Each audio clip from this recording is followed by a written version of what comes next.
you've also said that this attack was inevitable, that it was going to be happening sometime, somewhere. Why do you think that? I tend to think that, one of the things that happens is that, Australians are really shocked when incidents like this occur. Because they're very disruptive. They disrupt the picture that we have of life in Australia, which is fairly calm, peaceful. And in other parts of the world, there are incidents like this that are happening every day. And it's so Australians have become used to being used to living in a place where these things don't happen. And one of the reactions of Australians when this does happen is to say, well, this is caused by outside elements, people who don't really belong in Australia. And so for some reason they've been allowed in here. They've brought this violence. It doesn't belong here. And something's gone wrong that they've been allowed to be here. That's one kind of response. And, that's a frustrating response to hear because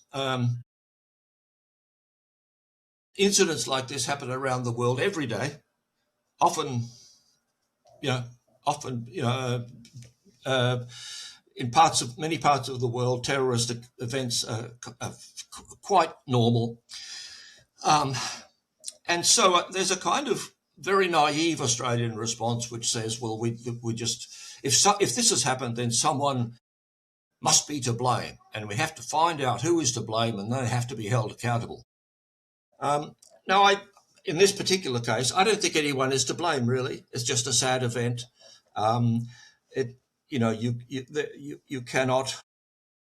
can never stop some individuals who have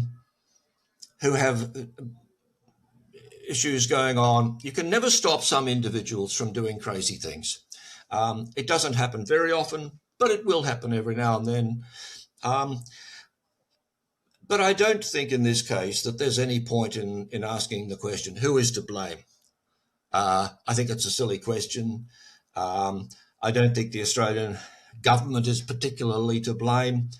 There are factors at work, sure, and we can talk about what the factors at work might be, but they're not things that the Australian government is directly in control of. So to me, it doesn't make much sense to think that the Australian government should be held responsible for this. But I have heard that from many Liberal and National Party politicians.